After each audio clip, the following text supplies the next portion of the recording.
কোরআনে আল্লাহ তাআলা ইরশাদ করতেছে নিজের কুদরতি উংলির দ্বারা ইশারা করে করে, ফাউলাইকা ইউবাদদিলুল্লাহু সাইয়্যাতিহিম হাসানাত।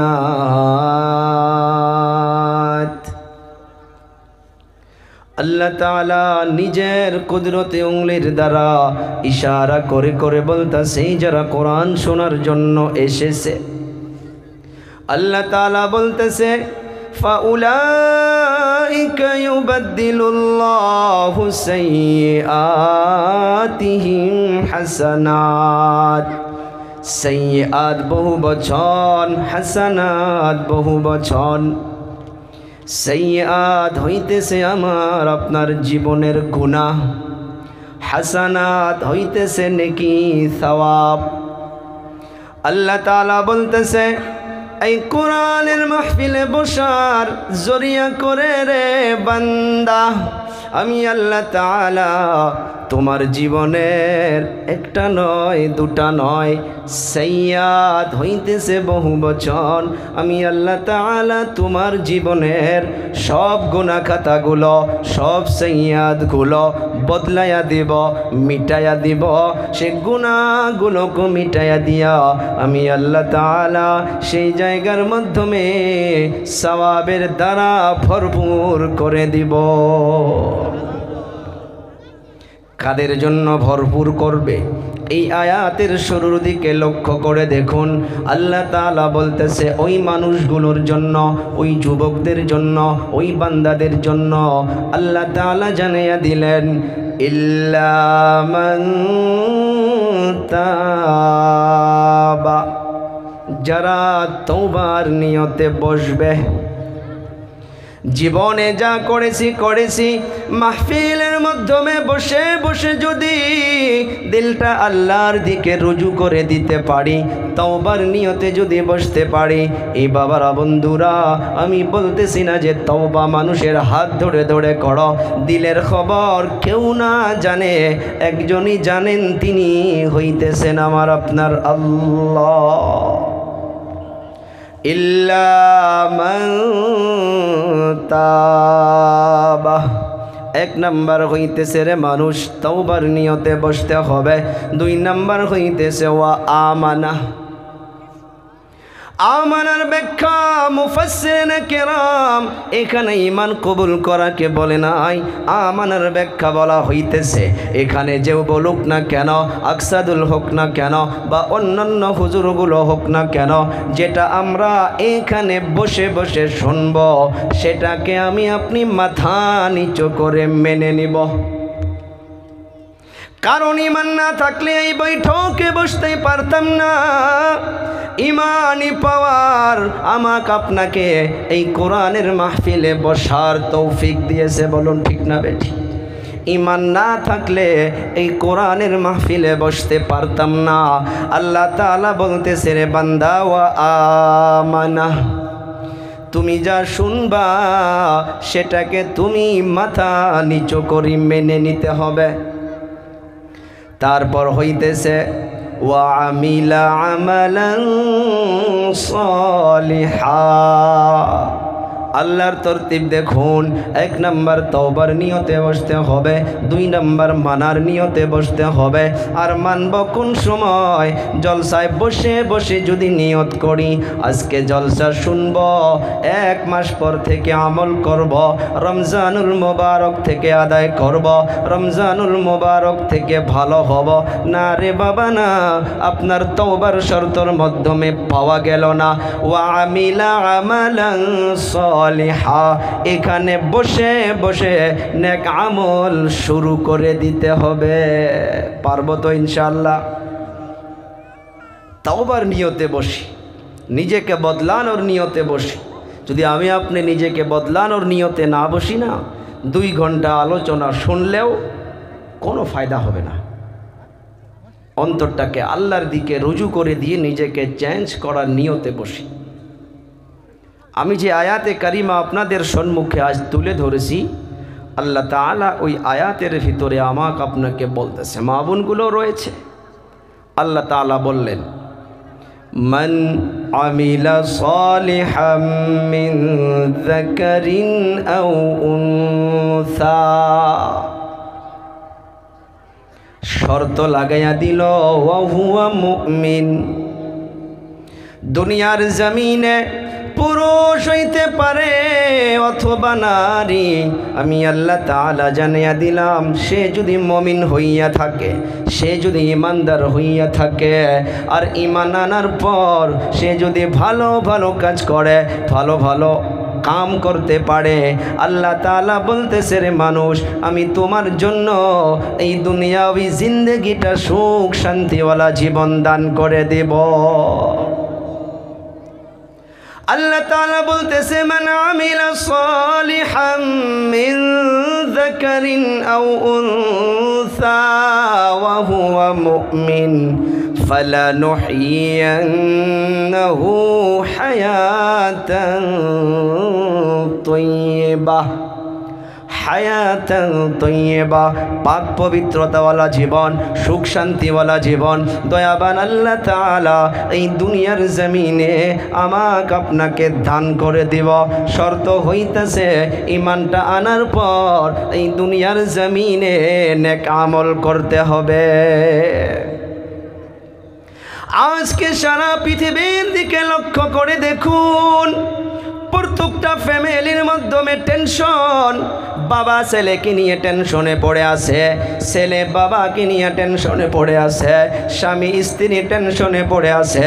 এই আয়াতটা যদি গবেষণা করা যায় তাহলে নিজেই বোঝা যাইতেছে আল্লাহ তাআলা তো ওয়াদা করেছে সুখ শান্তিওয়ালা জীবন দান করে দেব, ভালো ভালো জীবন দান করে দেব।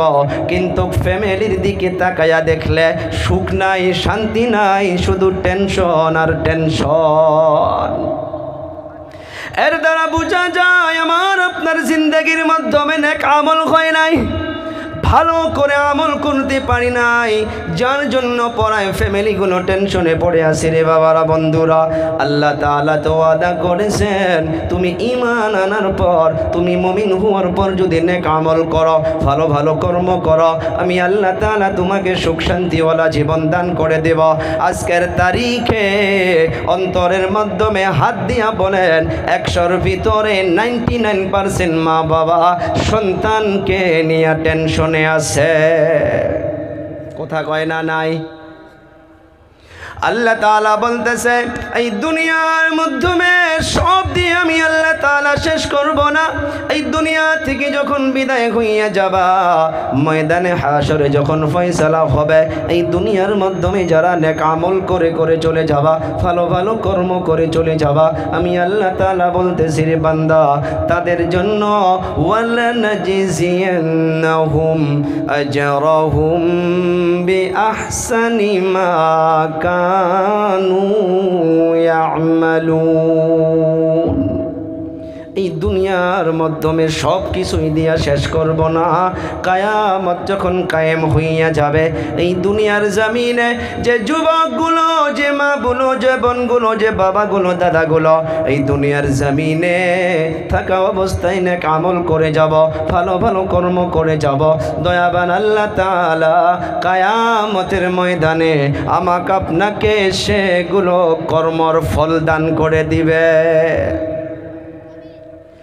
এখন চলি ফ্যামিলির মাধ্যমে কেমন করে ফ্যামিলির মাধ্যমে শান্তি আসতে পারে, এই শান্তিগুলো আমি আপনি শুরু থেকে শেষ করে নষ্ট করে দিতেছি।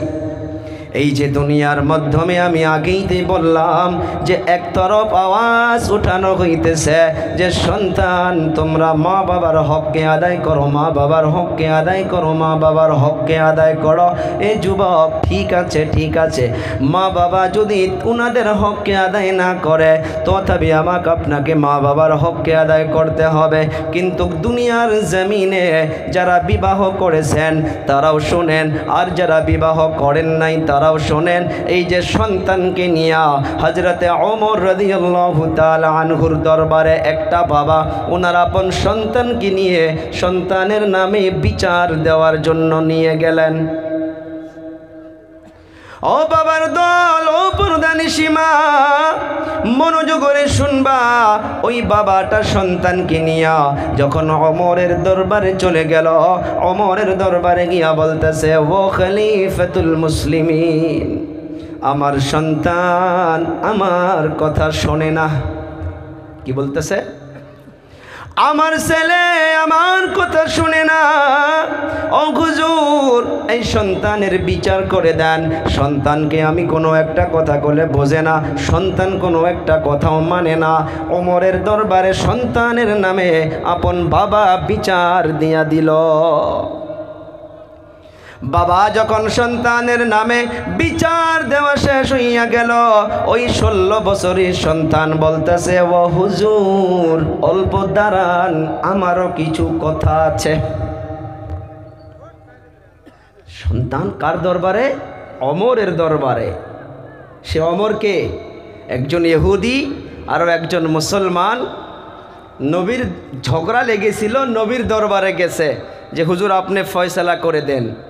সে বিচারটা মুসলমানের বিপক্ষে চলে গেল, ইহুদির পক্ষে চলে গেল।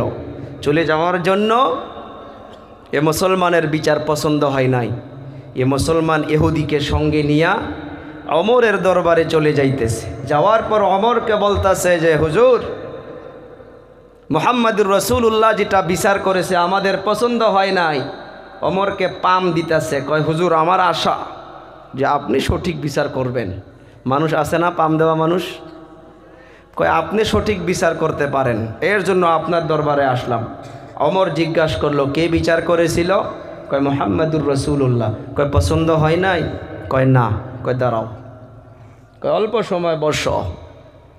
ওমর সিধা বাড়ির ভিতরে গেছে, আর সবার থেকে যেটা ধার বেশি, তেজ রফতার যেটা তলোয়ার ছিল, সেটা নিয়ে এসে ওই মুসলমানের গর্দানটা, গলার থেকে মাথাটা এক চোটে আলাদা করে দিয়ে ওমর তরবারের উপরে দাঁড়াইয়া বলতেছে যে দুনিয়ার জমিনে যে মুহাম্মদের বিচারকে অপছন্দ করে ওমরের দরবারে আসে, ওমরের ফয়সালা এইটা তার দুনিয়াতে জীবিত থাকার কোনো অধিকার নাই, যার জন্য আমি তার মাথাটা শরীর থেকে আলাদা করে দিলাম।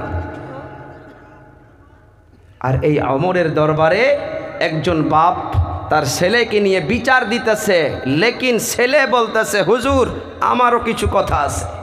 যুবক মনোযোগ দিয়ে শোনো, বাবারাও শুনবেন। সন্তান বলতেছে, ও হুজুর আমারও কিছু কথা আছে।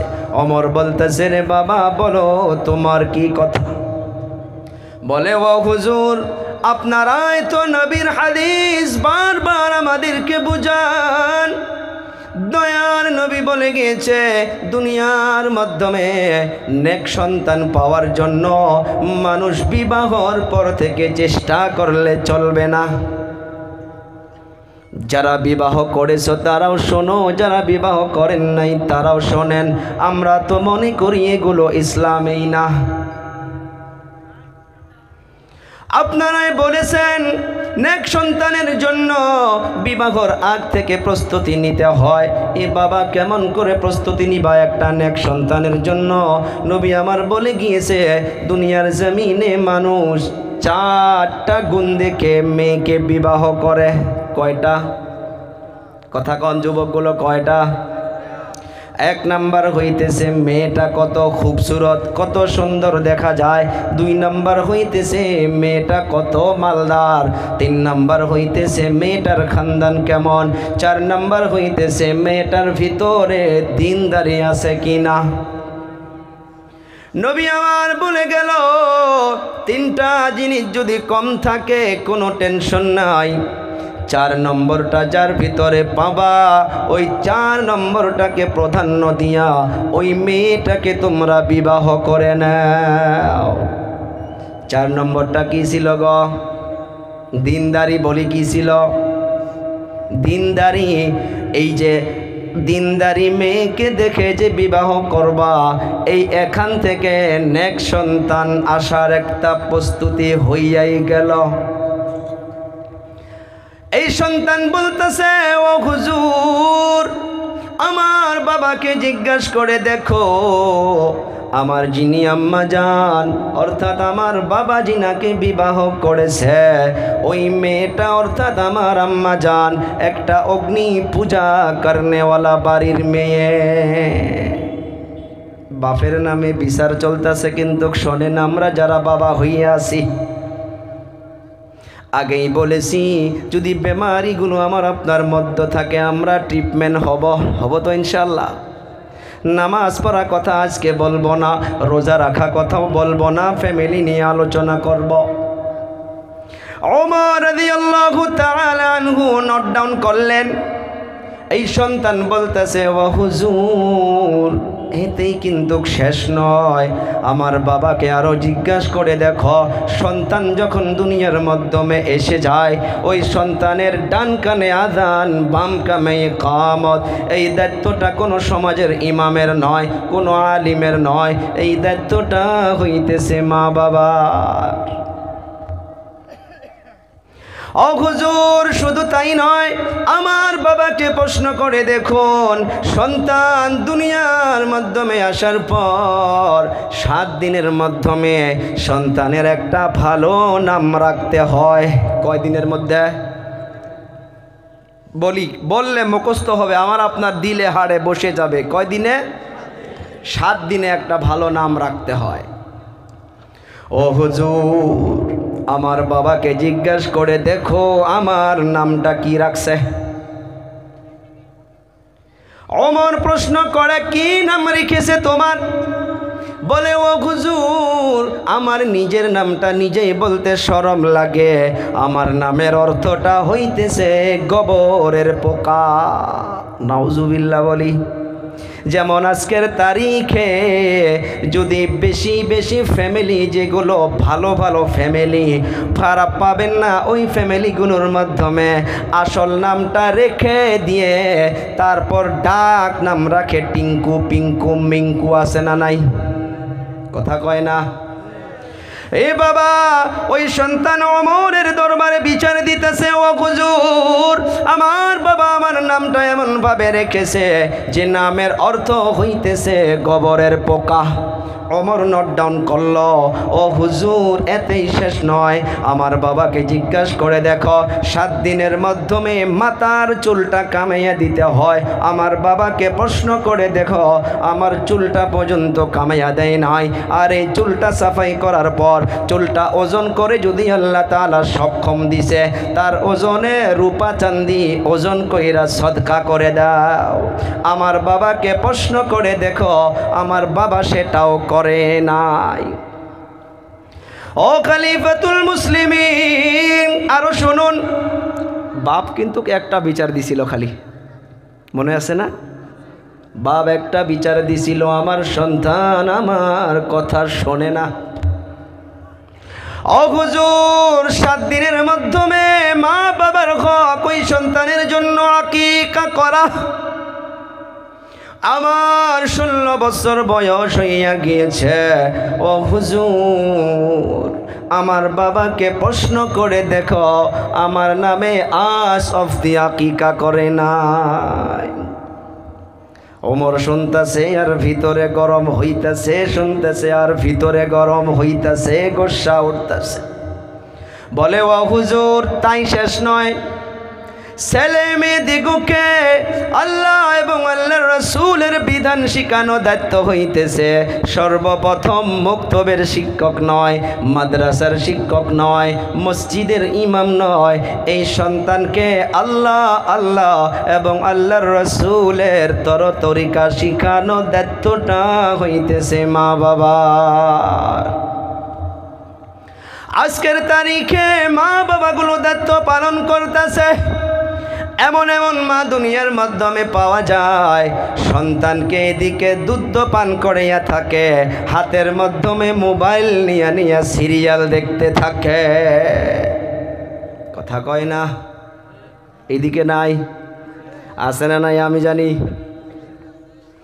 এই বাবারা, বন্ধুরা, সন্তানকে পেটে রাখা অবস্থায় আজকের তারিখে একটা মা যদি প্রশ্ন করা যায় 10 মাস 10 দিনে কমসে কম 100-150 ফিল্ম দেখে ফেলে। কেউ যদি জলপাই গাছ লাগাইয়া মিঠা আমের আশা করে, কখনো সম্ভব না, কখনো সম্ভব না। এই বাবারা বন্ধুরা, একটা সময় ছিল ফজরের সময় দাদাগুলো দাদিগুলো মাগুলো গুনগুন গুনগুন করে ফজরের টাইমে কোরআন তিলাওয়াত করত। আজকের তারিখে এই গজবের মোবাইল আইসা দাদাদের দাদিদের যুবকদের সবারে এমন সময় হইয়া গিয়েছে, বছর বছর পার হইয়া যায়, কোরআন তিলাওয়াত করার সময় হয় না। সন্তানকে পেটে রাখা হইতেছে। ও মা, সন্তান আপনার পেটের মাধ্যমে রয়েছে, আপনি যদি কোরআনকে রাত্রবেলা একা একা তিলাওয়াত করতে পারেন, তিরমিজি শরীফের হাদিসের বর্ণনা রে বাবারা বন্ধুরা। এই হাদিসটা রিওয়ায়াত করেছেন আবু সাঈদ খুদরি রাদিয়াল্লাহু তাআলা আনহু। প্রমাণ দিয়ে বলতাছি, দলিলটা বুঝে নিন। রাত্রবেলা কেউ নাই, সারা পৃথিবী ঘুমাইয়া পড়েছে, কি অসুবিধা, কোনো টেনশন নাই। আপনি রাত্রবেলা একা একা কোরআন তিলাওয়াত করবেন। দেখুন একা একা কোরআন তিলাওয়াত করলেও কি হইতে পারে। আবু সাঈদ খুদরি রাদিয়াল্লাহু তাআলা আনহু বলতাছে যে উসাইব ইবনে হুযাইর একজন সাহাবী, ওনার ছোট ছেলে যার নাম হইতেছে ইয়াহইয়া। উসাইব ওনার ছোট সন্তান ইয়াহইয়াকে নিকটে ঘুমায়া রাখছে। আর ওনার একটা সওয়ারি ছিল, একটা ঘোড়া ছিল, ওই ঘোড়াটাকে খুঁটির মাধ্যমে বেঁধে রেখেছে। রাত্রবেলা কেউ নাই, রাত্রবেলা বাড়ির মাধ্যমে একা একা গুনগুন গুনগুন করে কোরআন তিলাওয়াত শুরু করছে। এই উসাইব রাত্রবেলা যত কোরআন তিলাওয়াত করে, আর ওই ঘোড়াটা ততই লাফায়। আবার তিলাওয়াতকে বন্ধ করে দেয়, ঘোড়াটা লাফানো বন্ধ হইয়া যায়। আবার তিলাওয়াত শুরু করে দেয়, ঘোড়াটা লাফানো শুরু হইয়া যায়। আবার তিলাওয়াত বন্ধ করে দেয়, ঘোড়াটা লাফানো বন্ধ হইয়া যায়। শেষ পর্যন্ত উসাইব ইবনে হুযাইরের অন্তরে ভয় হইয়া গেল, আমি যদি এমনভাবে তিলাওয়াত করতেই থাকি, ঘোড়াটা লাফাইতে লাফাইতে আমার সন্তানের উপর যেন পড়ে না যায়, আমার সন্তানটা মরে যাবে, শেষ হইয়া যাবে। এই ভয়ের জন্য উনি কোরআন তিলাওয়াতকে বন্ধ করে দিয়া বাহিরে বাহির হইয়া আসমানের দিকে লক্ষ্য করে দেখে, ওনার বাড়ির উপরে এমনভাবে লাইটের প্রহরের মতো অনেকগুলো প্রহর ওনার বাড়ির উপর থেকে আসমানের দিকে চলে যাইতেছে। উসাইব বুঝতে পারে নাই। সকাল হইয়া গেল, ফজরের নামাজের পর এই উসাইব নবীর দরবারে চলে গেল। ইয়া রাসূলুল্লাহ, ও হুজুর, আমি রাত্রবেলা একা একা বাড়ির মাধ্যমে কোরআন তিলাওয়াত করতেছিলাম, কেউ নাই, কেউ নাই। কিন্তু আমার ছোট সন্তান শিশু বাচ্চাকে আমি নিকটে ঘুমায়া রেখেছিলাম, আর আমার ঘোড়াটা একটা খুঁটির মাধ্যমে বেঁধে রেখেছিলাম। ও হুজুর, রাত্রবেলায় আমি কোরআন তিলাওয়াত শুরু করেছি। আমি যতই কোরআন তিলাওয়াত করি আর ওই ঘোড়াটা ততই লাফায়। নবী বলে, রে উসাইব, তুমি আরো পড়তা। সুবহানাল্লাহ বলি। ও হুজুর, পড়েছি, যতই পড়ি ততই লাফায়। আমার আপনার নবী বলে, রে উসাইব, তুমি আরো পড়তা। বলে, হুজুর, পড়েছি, যতই পড়ি ততই ঘোড়াটা লাফায়। বলে, আরো পড়তা। বলে, হুজুর, পড়তে পড়তে অন্তরে ভয় হইয়া গেল, যেন ঘোড়াটা লাফাইতে লাফাইতে আমার সন্তানের ওপরে পড়ে না যায়, আমার সন্তানটা মরে যাবে, শেষ হইয়া যাবে। এই ভয়ের জন্য আমি বাগিরে বাগির হইয়া আসমানের দিকে লক্ষ্য করে দেখি, আমার বাড়ির উপরে অনেকগুলো প্রহর, লাইটের মতো অনেকগুলো প্রহর আমার বাড়ির উপরে, আমার ঘরের উপর থেকে যেন আসমানের দিকে চলে যাইতেছে। এতটুকু বলাই শেষ, আমার আপনার নবী বলতেছে, রে উসাইব, তিলকাল মালাইকা। আল্লাহু আকবার বলি জোরে, আল্লাহু আকবার। এ উসাইব, তুমি যে কোরআন তিলাওয়াত করতেছিলা, কেউ নাই, সারা পৃথিবী ঘুমায়া পড়েছে, তুমি যে কোরআন তিলাওয়াত করতে আসিলা, তোমার কোরআন তিলাওয়াতে এত মজা এসেছিল, তোমার কোরআন তিলাওয়াতকে শোনার জন্য আল্লাহ তাআলার রহমতের ফারিস্তা আসমান থেকে নিচে নেমে তোমার আশপাশ বসে বসে তোমার কোরআন তিলাওয়াত শুনতো। সুবহানাল্লাহ। উসাইব, তুমি যদি কোরআন তিলাওয়াত বন্ধ করে না দিতা, সকাল হইয়া যাইত, ফজরের সময় হইয়া যাইত, গ্রামবাসী ময় মুরব্বীগুলো, দাদাগুলো, বাবাগুলো, ভাইগুলো যখন মসজিদে নামাজের জন্য চলে যাইত, তোমার বাড়ির নিকট দিয়া যখন যাইত, এই মানুষগুলো নিজের চোখের দ্বারা তোমার বাড়ির আশপাশ আল্লাহ তাআলার রহমতের ফারিস্তাকে মানুষ নিজের চোখে দেখতে পারত। আমি কি বুঝাইতে চাচ্ছি রে মা, পেটের মাধ্যমে বাচ্চা নিয়ে আপনি কোরআন তিলাওয়াত করবেন, আল্লাহ তাআলার রহমতের ফারিস্তা এসে আপনার কোরআন তিলাওয়াত শুনবে, আপনার নিকটে বসে যাবে, ওই বাচ্চাও রহমত পাবে, বরকত পাবে। ওই বাচ্চা যখন দুনিয়াতে আসবে রে মা, আপনাকে দেখবেন কত শ্রদ্ধা সম্মান করে, ওই বাচ্চার বরকতে আপনার ফ্যামিলি থেকে আল্লাহ তাআলা সব মুসিবতকে দূর করে দিবে। এমন বড় বড় ঘটনা পাওয়া যাচ্ছে। এই যে দুনিয়ার মাধ্যমে মা বোনদের পেটগুলো, এইটা হইতেছে সোনার খনি, আবার এই পেটগুলোই কিন্তু হইতেছে কয়লার খনি। বুঝেন নাই? দুনিয়ার মাধ্যমে যত গৌস কুতুব ওলি আল্লাহ পীর পয়গম্বর যতগুলো আসছে, সব কিন্তু এই মা বোনদের পেট থেকে আসছে। বলুন ঠিক না বেঠিক?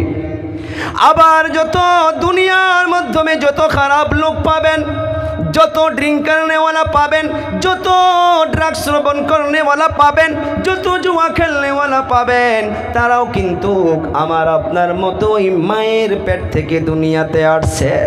পার্থক্য কোথায়? ওই মারও দুটা হাত, ওই মারও দুটা চোখ। যে মায়ের সন্তান হাফিজে কোরআন, যে মায়ের সন্তান আলিমে দিন, যে মায়ের সন্তান 5 ওয়াক্ত নামাজ পড়ে, যে মায়ের সন্তান বিজনেস করে নামাজ বাদ দেয় না, যে মায়ের সন্তান দোকান করে আজান হইলে দোকানটা বন্ধ করে দেয়, আবার ওই মায়েরই সন্তান এমন পাবেন আজান হইতেছে পাবজি বাদ দেয় না, আজান হইতেছে চার দোকানে বসে বসে আড্ডা মারতেছে, আজান হইতেছে বসে বসে ড্রাগ শ্রবণ করতেছে, কোরআনের আলোচনা শুনতেছে। রাস্তায় তাকাইয়া দেখুন অনেকগুলো যুবক এখনো পাবেন যারা মোবাইল নিয়ে ব্যস্ত হইয়া আছে। প্রমাণ করার জন্য দূরে যাইতে হবে না, এখানে রাস্তায় বাহির হইয়া দেখেন, রাস্তার আশপাশ এখানেই পাবেন। দেখি এখানে কতগুলো যুবক আসছে, দেখি হাত উঠাই তো, হাত উঠাই। দেখো ইনারাও আমিও কিন্তু ওই মায়ের পেট থেকে দুনিয়াতে আসছি, আসি নাই? কথা কয় না? আবার রাস্তার এই আশপাশ কিনারাতে যারা এখনো কোরআনের আওয়াজ কানে যাওয়ার পরও মোবাইল চালাইয়া চালাইয়া ফেসবুক চলাইতেছে, তারাও কিন্তু ওই মায়ের পেট থেকে দুনিয়াতে আসছে। রাস্তা দুটা, ফারিকুন ফিল জান্নাহ ওয়া ফারিকুন ফিস সাঈর। দুনিয়ার মাধ্যমে যে যেমন করবা, রাস্তা বেছে নেওয়ার জন্য আল্লাহ তাআলা ক্ষমতা দিয়েছে, বিবেক দিয়েছে, জ্ঞান দিয়েছে। দুনিয়ার মাধ্যমে বিবেক এতটুকু আমরা কাজে লাগাই। কেউ যদি বলে এই যে আগুনগুলো রাখা হয়েছে এখানে পাও দাও, আল্লাহর কসম জেনে শুনে কেউ পাও দেবে না। কথা কয় না? আল্লাহ তাআলা দুনিয়ার মাধ্যমে জানাইয়া গিয়েছে রে মানুষ, গুনাহ করে করে যদি অন্ধকার কবরে চলে যাও, যে কবরে কোনো সাথী নাই, যে কবরে কোনো বাতি নাই, ডানে দেখবো মাটি, বামে দেখবো মাটি, পিছনে দেখবো মাটি, সম্মুখে মাটি, উপর দিকে যখন তাকায়া দেখবো শুধু বাঁশেরই চাঙ্গারি, সেখানে কেউ থাকবে না। আজ বন্ধুর জন্য মানুষ দান দেওয়ার জন্য প্রস্তুত হইয়া যায়। আপন বড় ভাই ছোট ভাইয়ের জন্য জীবন দেওয়ার জন্য প্রস্তুত হইয়া যায়। এ বাবারা বন্ধুরা রে আমার কলিজা টুকরা যুবক, যখন কিয়ামত কায়েম হইয়া যাবে ওইটা তো অনেক দূরের কথা। এই যে আমি আপনি যখন দোয়া পড়ি, একটা আয়াত পড়ি, মিনহা খালাকনাকুম ওয়া ফিহা নুঈদুকুম ওয়া মিনহা নুখরিজুকুম তারাতান উখরা। দেখবেন 3-4 বার যখন 3বারের বার যখন মাটিটা দেয়, আপন সন্তান বাবাকে মাটি দেয়া ওখানে হাতটা ঝাঁকি দেয়, দেয় না নাই? আপন বাবা সন্তানকে কবরে রাখার পর সুন্দর করে ওখানে হাতটা ঝাঁকি দেয়। এর দ্বারা এটা বোঝানো হইতেছে রে বাবা, আজ থেকে তোমার খবর তুমি জানো আর আমার খবর আমি জানি। কেউ দেখবে না। দুনিয়ার মাধ্যমে যে বন্ধুর জন্য নামাজ ছেড়ে দিতেছেন, যে ভাইয়ের জন্য নামাজ ছেড়ে দিতেছেন, ওই বন্ধু আপনাকে চিনবে না, ওই ভাই আপনাকে চিনবে না। ইয়াউমা ইয়াফিরুল মারউ মিন আখি ওয়া উম্মিহি ওয়া আবি ওয়া সাহিবাতিহি ওয়া বানি লিকুল্লি ইমরিইম মিনহুম ইয়াউমা ইযিন শানুন ইউগনি। কেউ কাউকে চিনবে না, সবাই বলবে আমার জান আমাকে বাঁচাও, আল্লাহ আমাকে বাঁচাও। এইটা তো অন্য মানুষের কথা না। ইব্রাহিম বলবে ও আল্লাহ আমাকে বাঁচাও, মুসা বলবে আল্লাহ আমাকে বাঁচাও, ঈসা বলবে গো আল্লাহ আমি আমার আম্মা জান মারিয়ামেরও প্রশ্ন করি না, আল্লাহ আমাকে বাঁচাও। ইদ্রিস বলবে আমাকে বাঁচাও। কেউ নাই, কেউ নাই, সবাই নিজের জান নিজের জান, ইয়া নফসি নফসি বলবে, ও আল্লাহ আমাকে বাঁচাও। সেদিন একজনে পাবেন, তিনি হইতেছে আমার আপনার রাসূল, আমার আপনার নবী মুহাম্মদুর রাসূলুল্লাহ। সবাই টেনশনে পড়ে থাকবে, কেউ কাউকে দেখবে না। এক সাইড থেকে আসবে, এমন ভাবে আওয়াজ দিতে দিতে আসবে, ইয়া রাব্বি উম্মতি ইয়া রাব্বি উম্মতি। যার সুন্নতকে আজকে আমি জীবিত জানাজা করে দিতেছি, যিনার সুন্নতকে আমি আপনি জিন্দগিতে আনতাছি না, জীবনটা পার হইয়া যাইতেছে রে বাবারা বন্ধুরা। ওই নবী সিফারিশ না করলে জান্নাতে যাইতে পারবো না। ওই নবীর সুন্নত আমি পায়ে হাত দিয়া বলে যাই রে বাবা, শুধু বয়ান শুনলে হবে না, একটা একটা জিনিস আমলের মাধ্যমে নিয়ে আসতে হবে। আজ নামাজি মানুষও কিন্তু কেমনগুলো পাবেন, যারা প্রত্যেক শুক্রবারে সুন্দর করে নিজের দাড়ি মোবারকগুলো এখনো ক্লিন করে দেয়। খারাপ পাবেন না। আমার আপনার তো বলা দায়িত্ব, মানা দায়িত্ব আপনার, কেউ আপনাকে জোর করে মানাইতে পারবে না। আল্লাহ তাআলা কোরআনে কারীমের মাধ্যমে বলে গিয়েছে, হ্যাঁ হ্যাঁ আপনি চেষ্টা করেন সুন্নতকে আপনি মজাক উড়াবেন না। দুটা কথা, একটা তো আছে ও হুজুর দোয়া করেন আল্লাহ যেন রাখা তৌফিক দেয়, তো আল্লাহ আপনাকে তৌফিক দিবে।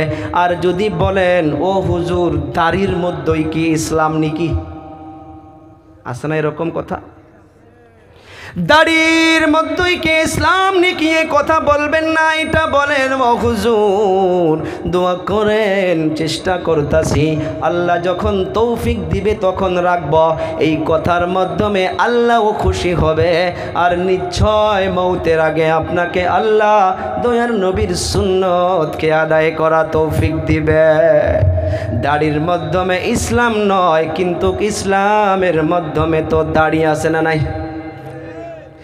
আমাদের সবগুলো থিঙ্কিং যেন বুঝগুলো যেমন উল্টা হইয়া গিয়েছে। যে যা হোক, আমি বলতেছিলাম রে বাবারা বন্ধুরা, এই দুনিয়ার মাধ্যমে এই যে মা বোনগুলোর কথা বলতেছিলাম, নবী আমার বলল 4 নম্বর সিফতটা দেখো, 4 নম্বর গুণটা দেখো, যার ভিতরে দিনদারি পাবা, ওই দিনদারিওয়ালা মেয়েকে প্রাধান্য দিয়ে তুমি বিবাহ করে নিয়ে আসো। এ বাবারা বন্ধুরা, জান্নাতের মাধ্যমে আল্লাহ তাআলা আদম আলাইহিস সালাতু ওয়াস সালামকে যখন বানায়া রাখলেন, আদমকে বসায়া রাখছে। আদম আলাইহিস সালাতু ওয়াস সালামের ভালো লাগে না একা একা বসে বসে মাথা খুঁজায়। আল্লাহ তাআলা বুঝতে পারলো জান্নাত দিয়া কি হবে, বিল্ডিং দিয়া কি হবে, বালাখানা দিয়া কি হবে। আদমের একা একা ভালো লাগতেছে না। আল্লাহ তাআলা তো সমস্ত দিলের খবরকে জানেন। কোরআনে কারীমে আল্লাহ তাআলা জানাইতেছে, ইন্নাল্লাহা আলিমুম বিযাতিস সুদূর। আল্লাহ তাআলা আমার আপনার অন্তরের মাধ্যমে কি আছে কি নাই, কোন নিয়তে বসেছে আমার কলিজা টুকরা যুবক, আমার বাবারা, বন্ধুরা, পর্দানিশী মা বোনেরা, দুনিয়ার জমিনে এই জলসার মাধ্যমে সভাপতিও জানে না, বক্তাও জানে না, গাউস কুতুব ওলি আল্লাহ পীর পয়গম্বর কেউ জানে না আপনার অন্তরে কি রয়েছে। একজনই জানেন, চিৎকার মেরে বলি তিনি কে? আরো জোরে বলি কে? আল্লাহ তাআলা সমস্ত দিলের খবরকে জানেন। আদম জান্নাতের মাধ্যমে একা একা বসে বসে মাথা খুঁজায়, আল্লাহ তাআলা বুঝে পারল যে এর একটা সঙ্গীর দরকার। আল্লাহ তাআলা আদম আলাইহিস সালাতু ওয়াস সালামের এই যে বাম দিক দিকে একটা বেকা হারা দিয়া জিনাকে বানাইলেন, তিনি হইতেছে আম্মা জান হাওয়া আলাইহাস সালাম। এখানে অনেকগুলো ব্যাখ্যা রয়েছে। মা বোনগুলোর দিলগুলো যে নরম হয় বা ওনাদের প্রতি যে মানুষ মাইল হয় বা টেনে যায়, কারণটা হইতেছে একটা, এইটাও লিখেছে কারণ মা বোনদেরকে যে হাড্ডিটা দিয়ে বানানো হয়েছে সে হাড্ডিটা হইতেছে দিলের নিকটের হাড্ডি। মনে রাখবেন, যে জায়গায় হার্ট দিল রয়েছে না, ওই দিলের সাইটের হাড্ডি দিয়ে মা বোনদেরকে বানাইছে, যার জন্য মা বোনদের ভিতরে অল্প কাশিসটা বেশি থাকে। আবার এখানে আর একটা গুণ মা বোনদের রয়েছে, এই যে তেরা বেকা হাড্ডি দিয়ে বানাইছে না, আল্লাহ নবী অনেকগুলো হাদিস পাকে বলছে না যে মা বোনদের কিন্তু অল্প হইলেও ঘাড় তেরিয়া পাওয়া, ওদের চলন একটুকু হইলেও বেকা পাবা। নবী আমার বলে গিয়েছে ওই বেকাটুকুকে সিধা করতে যাইও না, সিধা করতে গেলে ভেঙে যাবে, ওই বেকা নিয়েই তুমি নিয়ে চলতে হবে। সুবহানাল্লাহ বলি, নবী বলছে, নবী বলছে ওই বেকাকে একবারে সিধা করতে যাইও না।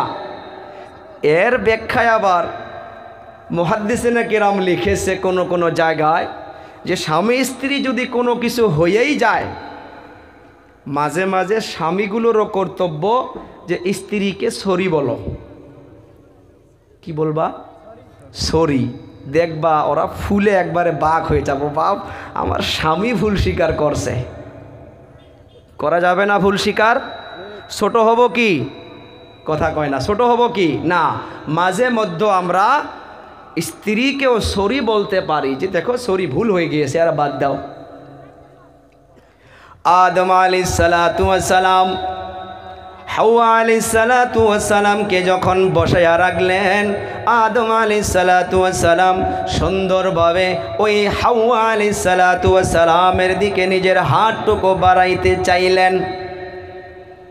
ও বাবারা, বন্ধুরা আমার, কলিজা টুকরা যুবক, আদম আলাইহিস সালাতু ওয়াস সালাম যখন হাওয়া আলাইহিস সালাতু ওয়াস সালামের দিকে হাতটুকু আগ বাড়াইয়া দিলেন, হাতটা আগ বাড়ানোর সঙ্গে সঙ্গে আল্লাহ তাআলা বলতেছে স্টপ, হাত লাগানো যাবে না। এখানে একটা পয়েন্টের কথা বল। আল্লাহ তাআলা বলতেছে রে আদম, না না না, হাওয়াকে হাত লাগানো যাবে না। ও আল্লাহ, তাহলে কি করতে হবে? আমি আল্লাহ তাআলা জানিয়ে দিতেছি রে আদম, এর জন্য তোমাকে বিবাহ পাততে হবে, আর বিবাহ যদি করতে যাও এর জন্য তোমাকে মহরানা আদায় করতে হবে।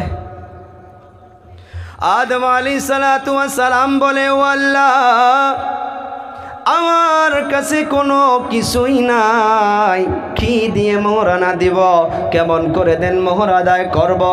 আল্লাহ তাআলা বলতেছে রে আদম, আখিরি জামানার মাধ্যমে আখিরি পয়গম্বর মুহাম্মদুর রাসূলুল্লাহ সাল্লাল্লাহু আলাইহি সাল্লাতু ওয়া সাল্লামকে দুনিয়ার মাধ্যমে প্রেরণ করব। ওই নবীর প্রতি তুমি কয়েকবার দরুদ শরীফ পড়ে দাও, এইটাই তোমার জন্য মোহর। আজকের তারিখে এখন চলি, আমি আপনি ভালো করে লক্ষ্য করে দেখি, সন্তানকে বিবাহ দিতে যাচ্ছি, নাতিকে বিবাহ করানোর জন্য নিয়ে যাচ্ছি, বিবাহর দিনতে হইয়া গেল, দেনমোহরতে হইয়া গেল যে 2,40,000 টাকা দেনমোহর। কত? 2,40,000। আল্লাহ তাআলা হুকুম করলো দেনমোহর দিয়া, তারপর তুমি তোমার স্ত্রীকে স্পর্শ করো, তারপর তুমি তোমার স্ত্রীকে তুমি গ্রহণ করে নাও। আজকের তারিখে উল্টা হয়ে গিয়েছে। দেনমোহর পাতলাম 2,40,000 টাকা, বিবাহর দিন নিয়ে যাইতেছি 50,000 টাকা আদায়। সুন্দর করে অমুক গ্রামের অমুকের ছেলে অমুক, অমুক গ্রামের অমুকের মেয়ে অমুক, 2,40,000 টাকা দেন মোহর ধার্য করিয়া 50,000 টাকা আদায় দিয়া বাকি টাকা বাকি রাখিয়া তোমাকে শাদী করতে আসিয়াছে। ও কন্যা, তুমি রাজি আছো কি না? সে তো বলবেই রাজি আছি, সে তো বলবে, অবশ্যই বলবে যে আলহামদুলিল্লাহ আমি রাজি আছি। না বললে চাচিগুলো দাদিগুলো বলবে বল বল, দেরি করা যায় না, বল।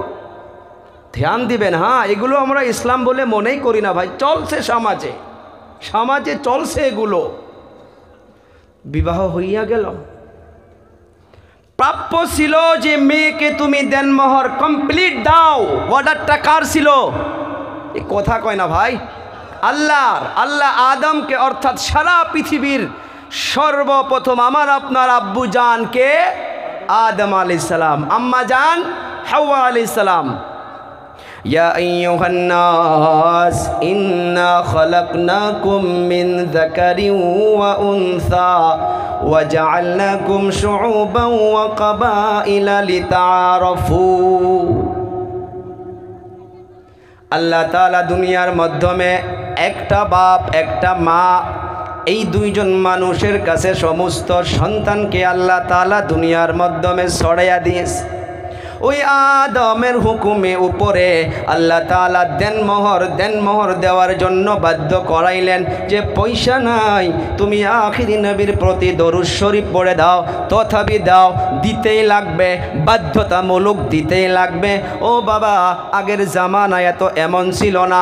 আজকের তারিখে লক্ষ্য করে দেখুন, 2,40,000 টাকা দেনমোহর আদায় না দিয়া 50,000 টাকা দেনমোহর দিয়া বাকি টাকাটা বাকি রাখিয়া মুহাদ্দিসিনে কেরাম, মুফতিয়ানে কেরাম অনেকগুলো ব্যাখ্যা লিখেছে যে হ্যাঁ, বিবাহ তো হয়ে যাবে, কিন্তু রে বাবা, এই দুনিয়ার মাধ্যমে ওই স্বামী স্ত্রীকে যেমনভাবে মা বাবাগুলো ওই সন্তানকে বন্ধক বান্দা করে রাখলো, মেয়েকেও বন্ধনে ফালাইয়া রাখলো, বিবাহটা সুন্দর করে শান্তিভাবে আল্লাহর নজরে হইল না।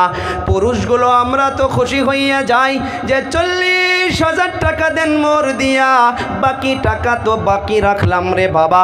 এক জায়গার মাধ্যমে লিখেছে এই বাকি টাকাটা যদি থাকা অবস্থায় যদি তুমি দুনিয়া থেকে বিদায় হইয়া যাও, স্ত্রীকে হুকুম করা হয়েছে এই যে স্বামী যে দেনমোহরটা বাকি রয়েছে, স্বামীর আত্মীয় স্বজন, স্বামীর যেগুলো বস্তু গাড়ি বাড়ি টাকা রয়েছে, এগুলো বিক্রি করিয়া স্ত্রীকে দেনমোহরটা আদায় দিয়ে তারপর স্বামীকে দাফন করো। আমরা তো ইসলাম এগুলো মনেই করি না। কেউ চিন্তা করছি আজ পর্যন্ত? কথা কন নাকি ভাই, না খারাপ পাইতেছেন? আমি আগেই বলছি ভাই, এগুলো হার্ড অন্তরে লাগবে, কিন্তু লাগলে দুঃখ করা যাবে না। আনেওয়ালা সময়ে আল্লাহ মাফ করনেওয়ালা, আল্লাহ মাফ করে, ঘাবড়ানো যাবে না। লা তাকনাতু মির রাহমাতিল্লাহ। নেক্সট আনেওয়ালা সময়ে আমরা যেন পরিবর্তন হইতে পারি, সেই জন্য আমি শোনাইতেছি ভাই, সেই জন্য শোনাইতেছি। কি হবো, আমি 1-1.5 ঘন্টা বলে চলে যাব, এতগুলো মানুষ আমাকে লাগে 10,000 টাকা দিল, 10,000 টাকা কতক্ষণ থাকবো আমার নিকটে? কালকে শেষ হয়ে যাবে, কালকে শেষ হয়ে যাবে। কিন্তু এই যে মাহফিলের মাধ্যমে যদি একটা যুবকও যদি এটা আমল করে, আলহামদুলিল্লাহ, আমার জন্য হইতে পারে। একটা যুবকের আমলের জরিয়া করে আল্লাহ তাআলা আমার কবরের সওয়াল জবাবকে মাফ করে দিতে পারে। সুবহানাল্লাহ বলি, সে আশা নিয়ে বলি, আল্লাহ গাওয়া, আল্লাহর কসম খেয়ে বলতেছি ভাই, আমলে আসি, দুনিয়া চলে যাইতেছে, পার ডে মরণের খবর কানে আসতেছে, যুবক অ্যাক্সিডেন্ট হইয়া চলে যাইতেছে, মানুষ ঘুমের ঘরে চলে যাইতেছে। কবে চেঞ্জ হব, কবে বদলিব, কবে নিজেকে সুদরুনি করব? সময় নাই। হ্যাঁ, সময় আছে বলে একজন আমাকে আপনাকে ধোকা দিবে, সে তো আল্লাহর কাছে ওয়াদা করে আসছে যে আমি মানুষকে ধোকা দিয়ে বোকা বানাইতে বানাইতে কবর পর্যন্ত নিয়ে যাব, তার নাম হইতেছে শয়তান। আদম আলাইহিস সালাতু ওয়াস সালামকে দেনমোহর দেওয়ার জন্য বলল। এইটা হুকুমটা আদমের জন্য শুধু ছিল না, যে দুনিয়ার মাধ্যমে যত আদম সন্তান আসবে এই আদমের ঘটনাটা দেখে সমস্ত আদম জাতি এইটা মেনে চলবে। দুনিয়ার মাধ্যমে রে বাবা বিবাহ রাত্রে দেনমোহরকে বাকি রাখিয়া ওই যে যুবক ওই কন্যার বাড়ির থেকে 1.5 লক্ষ টাকা দামি ডাউনলোড নিতেছে। কই না 1.5 লক্ষ টাকা দামি ডাউনলোড। বাবা সুদের পর কর্জর পর কত কষ্ট করে করে মেয়েকে বিবাহ দিতেছে। বিবাহকে আসান করো, গরিব ঘরের কত মেয়েগুলো কান্না করে করে বসে আছে, সময় মতো বিবাহ দিতে পারে না। এ বাবারা বন্ধুরা, যাদেরকে আল্লাহ তাআলা টাকা পয়সা দিয়েছে তাদের গেট আর প্যান্ডেলের মাধ্যমে 1.5 লক্ষ টাকা চলে যায়, 2 লক্ষ টাকা চলে যায়। আর 2 লক্ষ টাকা যদি হইয়া যায় একদম নিম্ন শ্রেণীর ফ্যামিলির মাধ্যমে কমসে কম 4 থেকে 5টা বিবাহ হইয়া যাবে। আমি আমার বিবাহর দিন মাত্র 35 কেজি ব্রয়লার দিয়া বিয়া পার করেছি, আমি নিজেই। কোনো কি নাই, একটা তিরপাল টাঙ্গে দিয়েছি মানুষ যেন বসতে পারে, কয়েকটা চেয়ার নিয়ে আসছি, 35 কেজি ব্রয়লার নিয়ে আসছি। আর চাচিগুলো দাদিগুলো বোধহয় বাড়ির থেকে 1-2টা লোকেল মুরগি যারা ব্রয়লার খায় না তাদের জন্য ইন্তজাম করেছে। আমার বিয়ে হয় নাই, কথা কন্যা হয় নাই, আমাকে আল্লাহ সন্তান দেয় নাই। বিবাহকে আসান করি, আমরা তো টের পাই না। অনেক ফ্যামিলি এরকম আছে যারা টাকা পয়সার জন্য আপন মেয়েকে বিবাহ দেওয়ার জন্য প্রস্তুত হইতেছে না। 5 টাকা 10 টাকা 100 500 করে পয়সা জমা করে, যে আজকের জামানায় কমসে কম তো খাট পালং কয় সেটটা তো দিতেই হবে। ভাই সেট যদি নিম্ন শ্রেণীর দিতে যায় তাও 1 লক্ষ টাকা লাগে, 1 লক্ষ টাকা কমসে কম লাগে ভাই। আমরা বিবাহকে আসান করি ফ্যামিলির থেকে বদদিনী, আমরা তো এগুলো খেয়াল করি না যে বদদিনী কবে দূর হবে। বাস একটা জিনিস শিখেছি, ছোটোবেলায় আমরা বিবাহ দেওয়া শিখছি বাস, যেটা সরকারও নারাজ। আর সরকার নারাজ, তার সাথে আমরা মানুষও পেরেশান।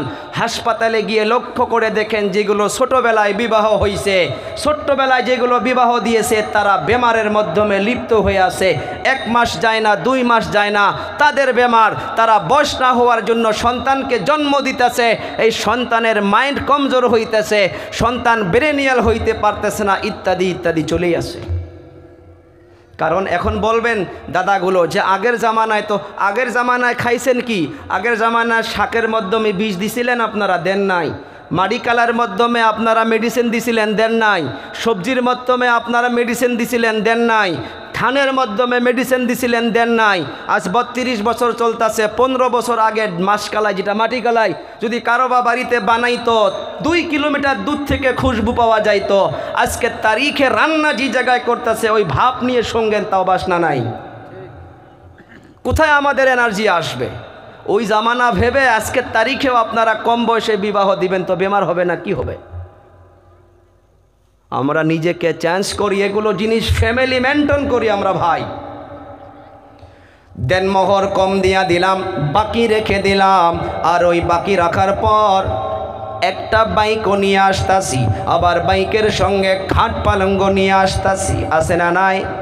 খবরদার খবরদার, কোনো যদি মা বাবা মেয়েকে নিজ ইচ্ছা ভাবে, কোনো আশা নাই, বিমান নাই, বিবাহর রাত্রে যে দিতে হবে তা নয়, সুবিধা হিসাবে যদি মা বাবা হিসাবে, দাদা দাদি হিসাবে যদি কোনো গিফট দেয় সেটা কবুল করতেই হবে।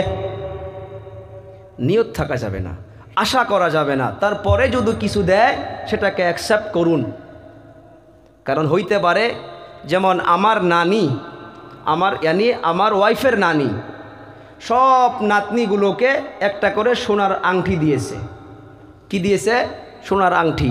আমাকে বিবাহর আগে বলল যে বানিয়ার দোকানে আসো, তোমাকে একটা সোনার আংটি দিব। সোনার আংটি পিন্দা যায়? পুরুষের জন্য পিন্দা যাবে কি? কাদের আগারে হাতে আছে? এখানে আছে না কারবা হাতে সোনার আঙ্গুঠি? নাই। যদি আছে এটা ভাবিকে চাচিকে দিয়া দিবেন। আমার কথা শুনুন, আমাকে বলল আংটি দিলাম আপনাকে বানান। আমি বলে নানি জান আলহামদুলিল্লাহ, আমি কবুল করছি। আমার এই সোনার আংটিটা যেটা দিয়ে যে দাম 10-12 হাজার টাকা হয়, এই সোনার আংটিটা ভেঙ্গে আপনার নাতনির জন্য একটা কানের ফুল বানাইয়া দেন। ভরেন চাই না ভরেন, তো ওই টাকায় ওই 10-11 হাজার টাকা দিয়ে কানের ফুল বানাইয়া দিছে। কাজে আসছে না? আমি বলতেছিলাম বিবাহর দিন থেকে আমার আপনার বাড়ির মাধ্যমে এই যে মুসিবত শুরু হইতেছে। বিবাহর দিন রে বাবা সুন্দর করে টুপি পরিধান করে পাঞ্জাবি জুব্বা পরে বিবাহ করার জন্য যাচ্ছে।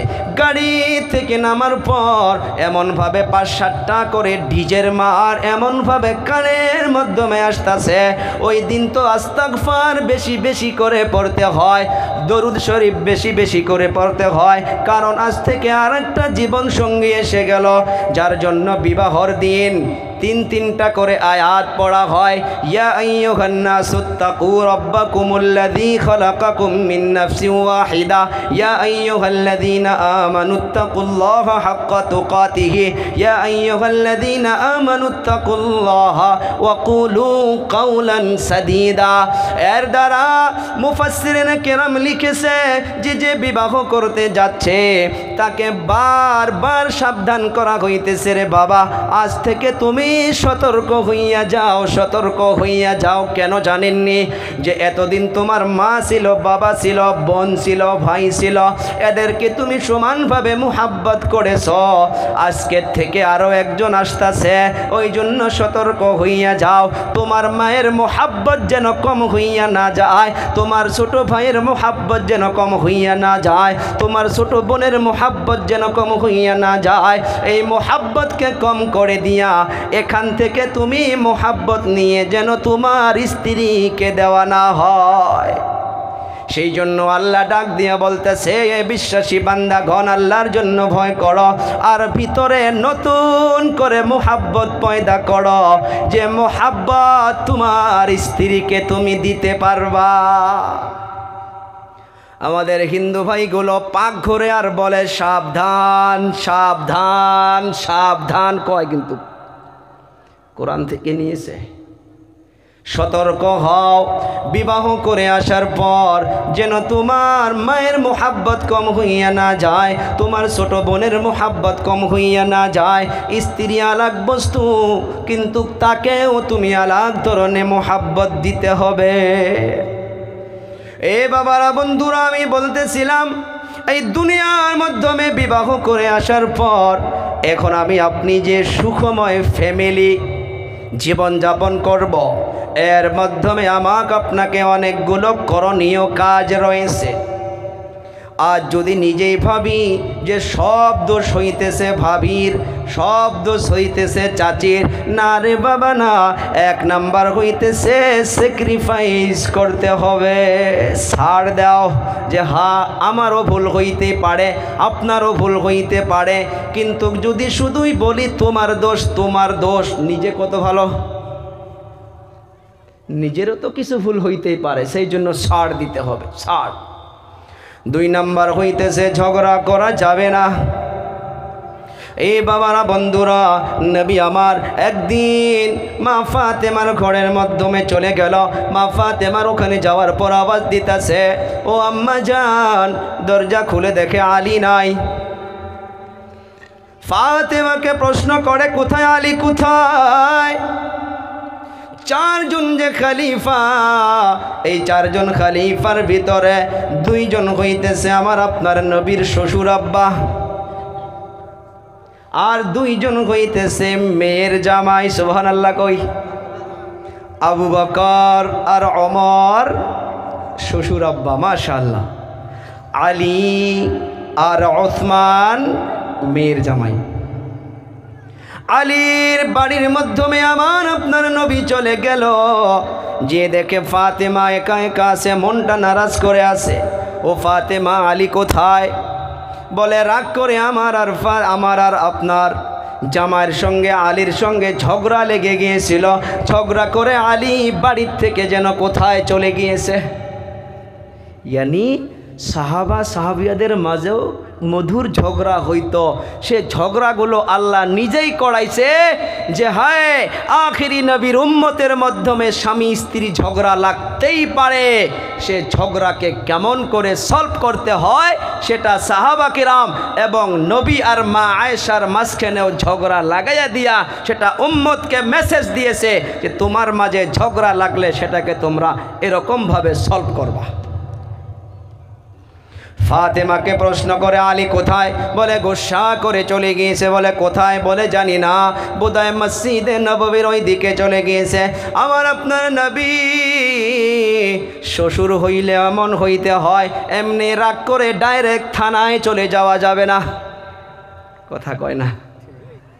আপনার মেয়ে আপনাকে বললো আর জামার নামে এমনি টাকা বলে পয়সা বাই কর, বলে কোন এবার থানা যাচ্ছে কি? বলে মেয়েকে জুলুম করছে, দেখাবো 12 বাজাবো আজকে।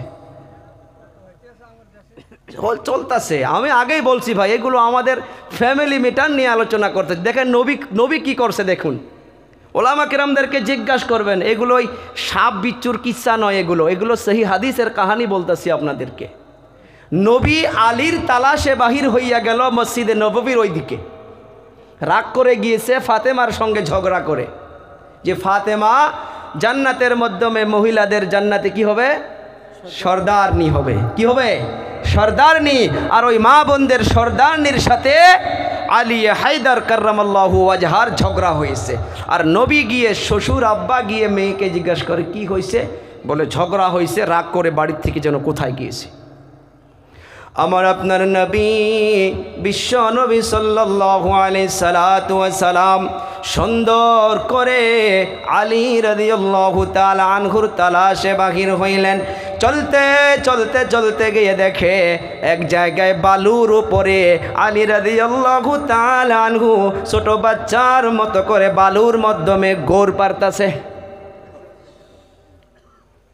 স্ত্রী, যে স্বামীগুলো স্ত্রীকে প্রকৃতভাবে মহাব্বত করে ভালোবাসে না, তাদের অল্প কষ্টই কিন্তু সহ্য করতে পারে না।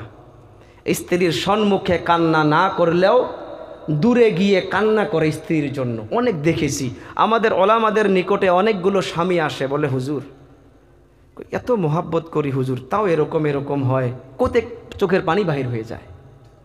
প্রমাণ পাইতেছি। আলী রাদিয়াল্লাহু তাআলা ফাতেমাতুজ জাহরা রাদিয়াল্লাহু তাআলা আনহার সঙ্গে ঝগড়া করে চলে গিয়ে বালার উপরে এই শরীরটা দিয়ে গড়াগড়ি করতেছে। আমার আপনার নবী দেখুন কেমন আখলাকওয়ালা নবী, গিয়ে দেখে আলী বালার মাধ্যমে গড় পারতাছে। ডাইরেক্ট গিয়ে আলীকে মজাক করে বলল, ইয়া আবা তুরাব। তুরাব মিনিংস বালু। আলীকে কি বলল মজাক করে নবী? এ বালুর বাপ। কি বলতেছে? বালুর বাপ। আমার আপনার নবী শ্বশুর আব্বা গিয়া জামার সঙ্গে মজাক করলো, রোমান্টিক করলো। আবার তারপর আলীকে হাত ধরে নিল, বলে কি হয়েছে? বলে না, নবী তো, শ্বশুর আব্বা হইলেও তো নবী, চোখ তুলে কথা বলে না। আজ যে সূরা আমি আলোচনা করতাম, মসজিদে নববীতে যখন যাবেন, নবীর রওজায় যখন সালাম পেশ করতে যাবেন, বাবুস সালাম বলে একটা গেট আছে, সেখানে বাবুস সালাম লেখা আছে। ঢুকবেন, যাইতে যাইতে যখন নবীর রওজা মুবারক পাবেন, নবীর রওজা মুবারকের উপরে কোরআনে কারীমের সূরা হুজরাতের একটা আয়াত লেখা আছে, ইয়া আইয়ুহাল্লাযীনা আমানু লা তারফাউ আসওয়াতাকুম ফাওকা সাওতিন নবী। তার মানে এক সময় নবী বসে আছে, বানি তামুমের অনেকগুলো লোক এসেছে, আলীও আছে, ওমরও আছে, আবু বকরও আছে, সাহাবা কেরামদেরকে নিয়ে মশওরা করতেছে যে অমুক জায়গার দায়িত্ব কাকে দেয়া যায়। ওমর বলে যে ইনাকে দেন, আলী বলে যে না উনাকে দেন, ও বলে যে না উনাকে দেন। যেমন আমরা সভা পাতলে কাক প্রেসিডেন্ট দেওয়া যায়, একটা মশওরা হয় না? এমনভাবে আলী বলে অমুককে দেন, ওমর বলে অমুককে দেন, আবু বকর বলে অমুককে দেন। এমন বলতে বলতে একজন সাহাবীর আওয়াজ উঁচু হয়ে গিয়েছে। আল্লাহ তাআলা সঙ্গে সঙ্গে আয়াত অবতীর্ণ করে দিলেন, ও বিশ্বাসী বান্দাগণ, ইয়া আইয়ুহাল্লাযীনা আমানু লা তারফাউ আসওয়াতাকুম ফাওকা সাউতিন নবী, খবরদার সতর্ক হইয়া যাও, তোমার আওয়াজ যেন নবীর আওয়াজ থেকে উঁচু হইয়া না যায়। আগের মাধ্যমে বলতেছে যদি এমন করো তোমার আমলগুলো আল্লাহ বাতিল করে দিতে পারে।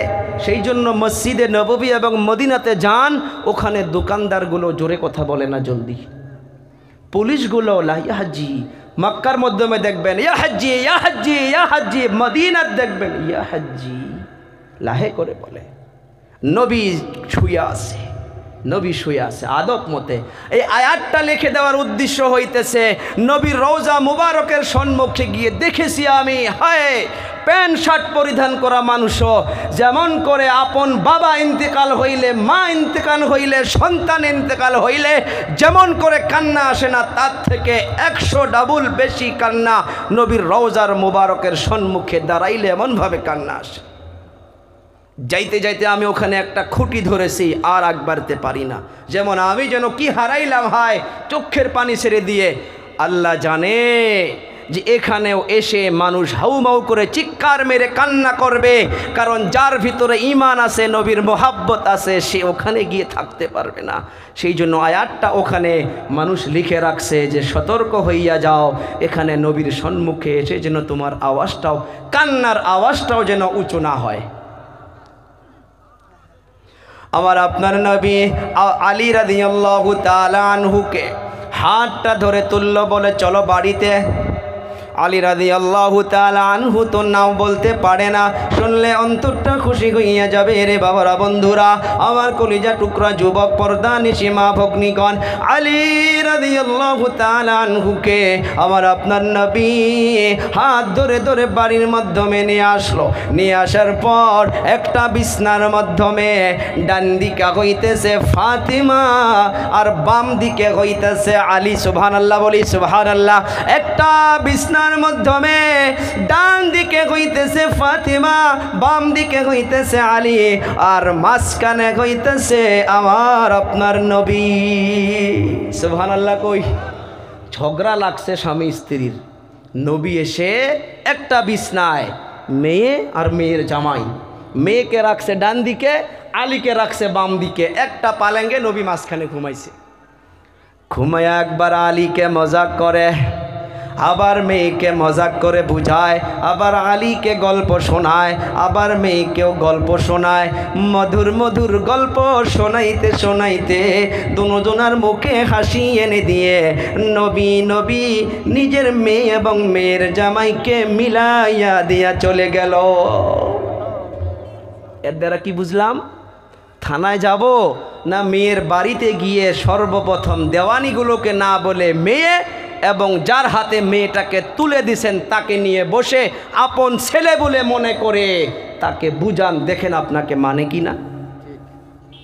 জিদ গুসা সবারে আছে, সেই জন্য ইসলামে বলছে যে গুসা জিদ হারাম, রাগ করবা বহুত কিছু হয়ে যাবে। আপনি থানায় গিয়া কেস করলেন, 2 দিন আগপাস তো আপনার মেয়েকে নিয়ে আবার সংসারী করে খাইতেই হয়। এই আজীবন এই দাগটা কেন লাগাইয়া দিলেন?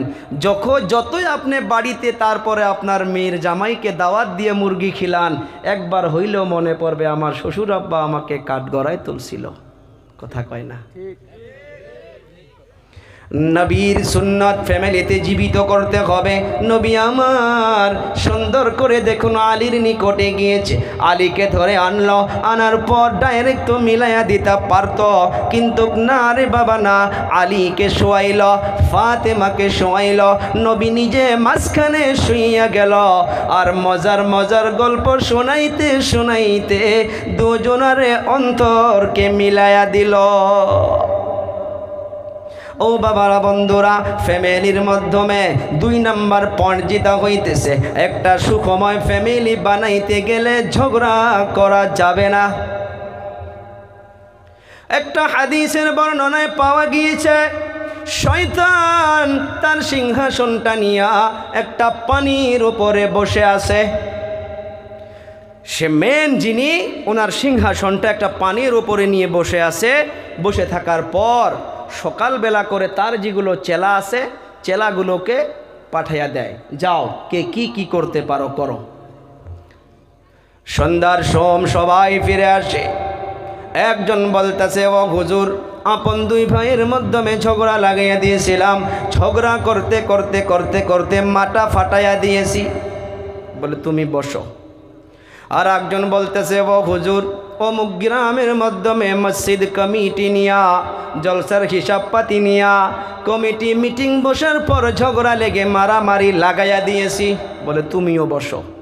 এমনভাবে সবার ডাটা নিতেছে আর বসবার কইতেছে।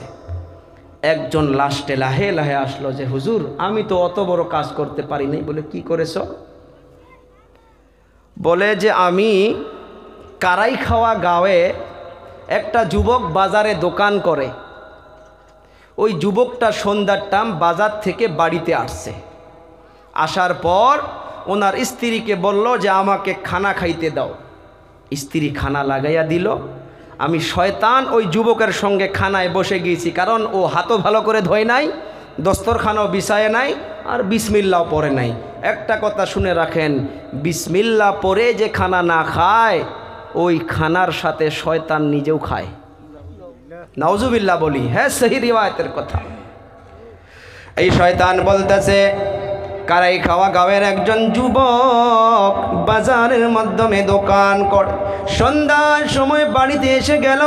আসার পর ওনার স্ত্রীকে বলতেছে, আমাকে খানা লাগাইয়া দাও, খানা খেতে দাও। সুন্দর করে দস্তরখানা লাগাইল না, এমনি বিছাইয়া দিল, এমনি বসে গেল। খানা খাইতে যে যুবকজন বসলো, এর সঙ্গে ওই শয়তানও বসে গেল। খানা খাওয়া শুরু করেছে। খানা মুখের মাধ্যমে দিয়া দেখে সবজির মাধ্যমে ঝালাটা বেশি হইয়া গেছে। এই শয়তান যুবককে এমনভাবে একটা চিমটা মারল, এ যুবক, কিছু কষ্ট না কে ক, এত কষ্ট করে সুন্দর করে তুই কামাই করে মাছ মাংস বাড়িতে পাঠাস, আর তোর স্ত্রী খানা বানাইতে পারে না, তুই কিছু কষ্ট না কে? এই যুবক শয়তানের চিমটাটা খাওয়ার পর স্ত্রীকে ডাক দিয়ে বলতেছে, কে গো, কি রান্না করেছ? সবজির মাধ্যমে এত কেন ঝালা বেশি হয়েছে? স্ত্রী বলতেছে, আর কইন না, আপনার বাচ্চা এত জিদ করতেছিল, বাচ্চাকে দেখভাল করতে আমার খেয়ালই নাই, 2 বার আমি মরিচ দিয়ে ফেলাইছি। শয়তান আবার আর একটা চিমটা মারল, যে যুবক, তুই আরো কিছু কস না কে? তখন যুবক আরো বলল যে, এগুলো কি তোমার মা বাবা আগে তোমাকে শিখায় নাই? দুনিয়ার জমিনে দেখবেন স্ত্রীদেরকে কত গালি দেন না কেন, জলদি গোসা করে না। যদি মা বাবার বাড়ির কোনো একটা খোঁটা দেন, তখন দেখবেন তাদের মাথা কিন্তু গরম হইয়া যায়। তখন শয়তান দেরি করল না, ঠাস করে পিছন দিক দিয়া ঘুরে গিয়া ওই স্ত্রীকে একটা চিমটা মেরে বলে, তুই কিছু কস না কে ক? তখন স্ত্রীও বলল যে, আপনি কি আগে আমাকে দেখা শুনে করে বিয়া করতে পারেন নাই? তর্ক হইতেছে না নাই? কথা কন, তর্ক হইতেছে না নাই? এই তর্কর মাঝখানে এই শয়তান এসে যুবককে বলে, তুই এখনো দেরি করতাছস, তোর সামনে তো পানির জগটা আছে, উঠাইয়া মার। এই যে মারপিট শুরু হইয়া গেল। মারপিট খাওয়ার পর রাগের মাধ্যমে 1 তালাক, 2 তালাক, একবারে 3 তালাক দিয়া তাকে বিদায় করে দিল। এতটুকু বলার পর মেন শয়তানটা তাকে ঘাড়ের মাধ্যমে তুলিয়া নিয়া নাচানাচি শুরু করলো। অন্য শয়তানগুলো বলে, ও হুজুর, আমরা এত বড় বড় কর্ম করলাম, এত বড় বড় কাজ করলাম, আমাদের পুরস্কার কই, আমাদের ইনাম কই, এ কেন এত বড় পুরস্কার পাইতেছে? তখন মেন যিনি শয়তান, উনি বলতেছে, শোনো শোনো শোনো, এই দুনিয়ার জমিনে যে ফ্যামিলির মাধ্যমে স্বামী স্ত্রী মুহাব্বতে থাকে, ওই ফ্যামিলিগুলোর মাধ্যমে আল্লাহ তাআলা রহমত বরকত দিন রাত 24 ঘন্টা অবতীর্ণ হইতে থাকে। আর ওই ফ্যামিলিগুলোর উপরে আল্লাহ তাআলা রাজি খুশি হইয়া যায়। আর আমার শয়তানের কাজ হইতাছে, যার মাধ্যমে আল্লাহ তাআলা রাজি খুশি হয় তার মাধ্যমে আমি শয়তান সেটাকে নষ্ট করার চেষ্টা করি। আমি যে ফ্যামিলিগুলোর মাধ্যমে স্বামী স্ত্রী নারাজ হইয়া থাকে, আমি শয়তান খুশি হইয়া যায়। আপনাদেরকে প্রশ্ন করতে চাই রে বাবারা, বন্ধুরা, দাদাদের টেনশন নাই, দাদিদের টেনশন নাই, টেনশন হইতেছে আজকের জামানায় আমার মতো যুবকদের। আমরা আল্লাহকে রাজি খুশি করব নাকি শয়তানকে? 4-5 জন খালি বলল। আমরা আল্লাহর খুশি চাই না শয়তানের খুশি চাই গো? আল্লাহর খুশি চাইলে ঝগড়া করা যাবে না। কারা কারা আজ থেকে স্বামী স্ত্রী ঝগড়া করব না? আল্লাহ আল্লাহ বহুত উঠায় নাই, আল্লাহ আল্লাহ বহুতগুলো উঠায় নাই।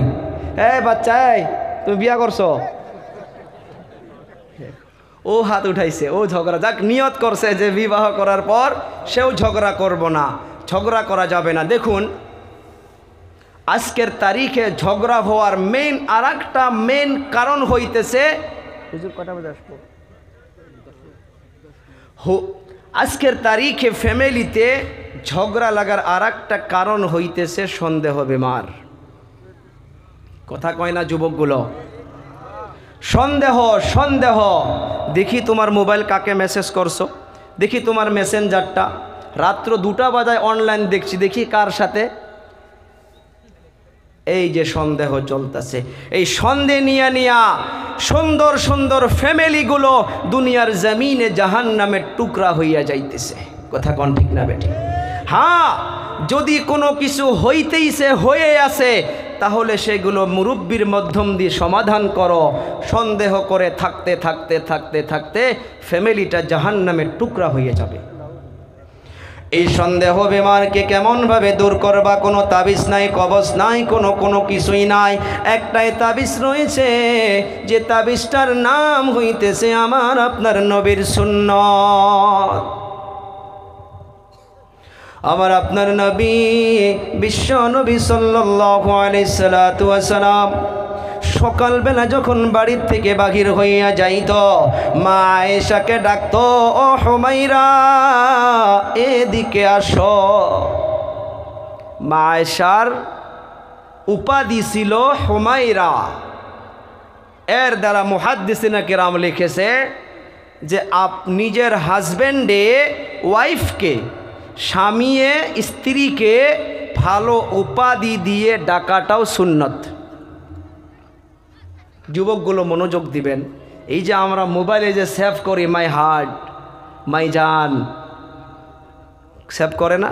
আপনারা বুঝবেন না, দাদারা এগুলো বুঝবেন না। মোবাইলে কি সেভ করে জানেন? আমার জান, আমার কলিজা। আমার জান, আমার কলিজা সেভ করতে পারবেন একজনের জন্য, তিনি হইতে হবে আপনার স্ত্রী। কথা কয় না গো? যদি বিবাহ হওয়ার আগে যদি আপনি এই গার্লফ্রেন্ডের জন্য মাই হার্ট লিখে রাখেন, এই মাই হার্ট লেখার সময় যেটা উংলি ব্যবহার করেছেন, আপনার উংলিটা যেমন করে জিনা করা গুনার মতো আপনার হাতের দ্বারা জিনার গুনাহ আল্লাহ তাআলা এখন থেকে লিখে দিবে। নাউজুবিল্লাহ, বাড়ির যা কমু। বিবাহর আগে যতদিন পর্যন্ত আপনি এমনভাবে গার্লফ্রেন্ডের সঙ্গে আপনি ক্ষণে কথা পাতবেন, আপনার মুখের দ্বারা গুনাহ হবে। হ্যাঁ, আপনার স্ত্রীকে আপনি উপাধি দিয়া ডাকতে পারবেন, সুন্দর নাম দিয়া ডাকতে পারবেন। আমি বলতেছিলাম নবী আমার মা আয়েশাকে ডাকতেছে, রে হুমাইরা এদিকে আসো। আমার আপনার নবী সুন্দর করে যখন বাড়ির থেকে বাহির হইয়া যাইত, মা আয়েশাকে সুন্দর করে বেগলে ডাকাইয়া নিয়া নিকটে নেওয়ার পর পেশানির মাধ্যমে একটা চুমা দিয়েছে, একটা কিস দিয়েছে।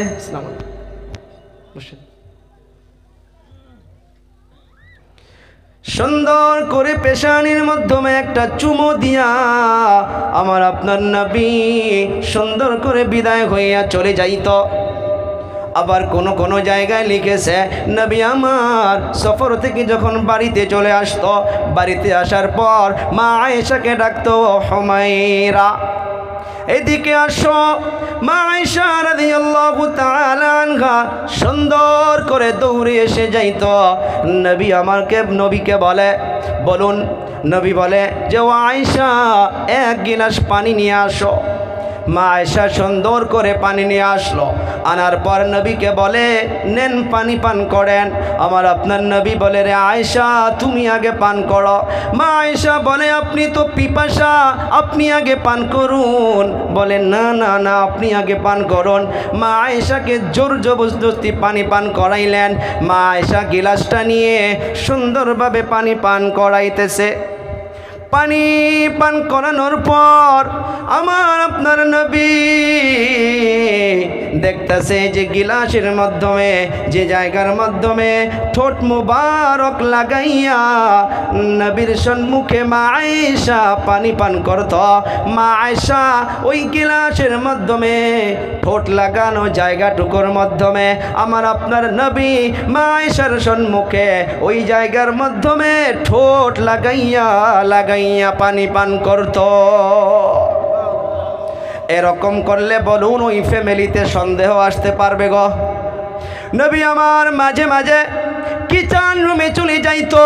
মা আয়েশা রুটি বানানোর জন্য আটা মাখতো, মা আয়েশা রুটি বানাইয়া দিত।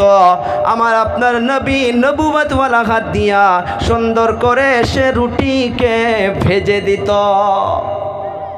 সেই জন্য বলা হচ্ছে মাঝে মাঝে স্ত্রীকে কিচেন রুমে গিয়া হেল্প করো, সহায় সহযোগিতা করো।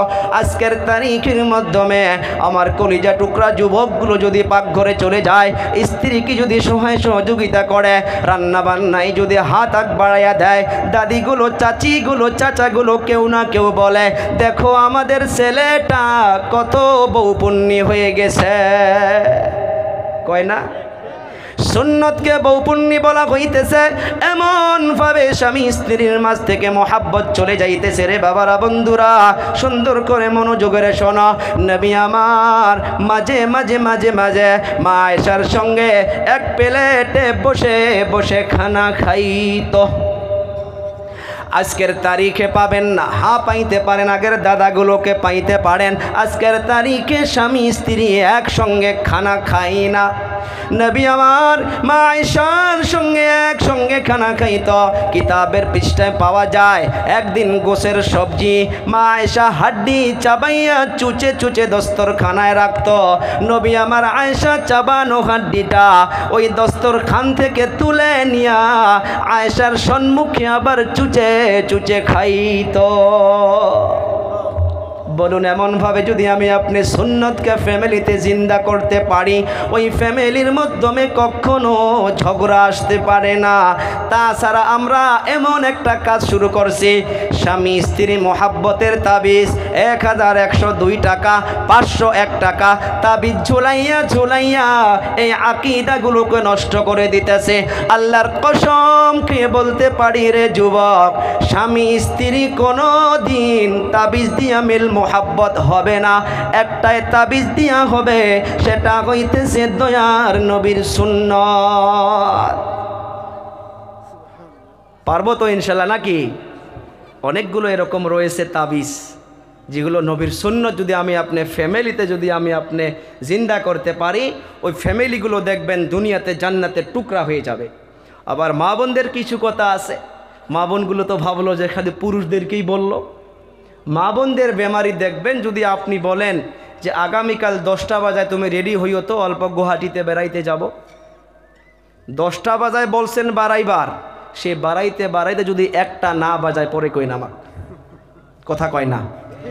এই 3 ঘন্টা খালি সাজকাজই করব, হোয়াইট টোন পাউডার লাগাইলো, আবার কি ওই যে বাড়াইছে লাগাইতে 3 ঘন্টা পার করে দিল। আপনি বলবেন কে গো হয় নাই? রন গল্প, আরে 10টা বাজার কথা কইছি, একটা রন আর অল্প আধা ঘন্টা, আরও বলে আধা ঘন্টা। আবার রাত্রবেলা যখন বা দুপুরবেলা যখন নিজের স্বামী দোকান থেকে বাড়িতে আসতেছে, বাড়িতে আসার পর দেখে যে নিজের স্ত্রী বাড়িতে জিদা ফাটা কাপড় সেটা পরিধান করে আসে। মাথার মাধ্যমে ফাটা উন্না দিয়ে আছে, রান্না বান্না করেছে, হাতের মাধ্যমে কালি লেগে আছে। সুন্নত তো এইটা, মা আয়েশা বা অন্যান্য আজওয়াজে মুতাহহারাতগুলো এটা করেছিল। যেমন মা আয়েশার নিকটে আজকে রাত্রে নবী আসবে, মা আয়েশা সুন্দর টাইমে আসার কিছু আগেই সুন্দর করে মেসওয়াক করত, মেসওয়াক করে চুল সিধা করত, কাপড়ের মধ্যে যেটা ভালো কাপড় সেটা পরিধান করত, স্বামীর জন্য ইন্তজার করে আসিল। আজকের তারিখে উল্টা হইছে, সাজ কাজ করতেছে বাহিরে যাওয়ার জন্য, জবকে শরিয়ত বলতেছে রে মা তোমার সাজন কাসন, white tone powder, Fair and Lovely, যত তোমার পারফিউম সব কিছু হইতেছে অনলি তোমার হাজব্যান্ডের জন্য। তোমার আতর মাখা, তোমার পারফিউম ইউজ করা, তোমার হোয়াইট টোন পাউডার লাগানো, এটা মানুষের জন্য নয়, এইটা অনলি তোমার স্বামীর জন্য। যদি মা বোনগুলো সুন্দর করে স্বামীর জন্য সাজ কাজ করে, আপনি তো 5টা নতুন নাইটি এনে দিয়েছেন, আপনি সুন্দর করে 5 জোড়া চুড়িদার এনে দিয়েছেন, কিন্তু সেগুলো ভাঁজ করে শুকেছে রাখছে, যখন কোথায় যায় তখন হে পরিধান করে, বাড়িতে আপনার জন্য একদিনও ভালো কাপড় পরিধান করে না। এগুলো মা বোনদের বেমারি আছে না নাই? সেই জন্য মা বোনদেরকেও বলতেছি, মা আপনারা নিজের স্বামীর জন্য নিজেকে একদম খুবসুরত করে রাখুন, বিউটিফুল করে রাখুন। আর যে কয়েকটা কথা বললাম এগুলো আমরা সবাই মানার চেষ্টা করব। এর মাধ্যমে যদি কোনো দুঃখজনক, যদি কোনো কষ্টমূলক কথা আমার মুখের থেকে বাহির হয়ে গেছে, আমার কলিজা টুকরা যুবক, এই এলাকার বাবারা, দাদারা, আপনারা কোনো কিছু মনে রাখবেন না। সম্মানীয় ওলামায়ে কেরাম, বিশেষ করে আজকের এই সবার সভাপতি সাহাব, আজকের এই সবার প্রধান অতিথি সাহাব, সবাইকে আমি আবদার জানাবো যে আমি একজন মানুষ, হাদিস কোরআনের মাধ্যমে জবান থেকে যদি কোনো কিছু স্লিপ হইয়া থাকে আপনারা ধরিয়া দিবেন, ইনশাআল্লাহ আমি শুধরুনি করে নিব। এত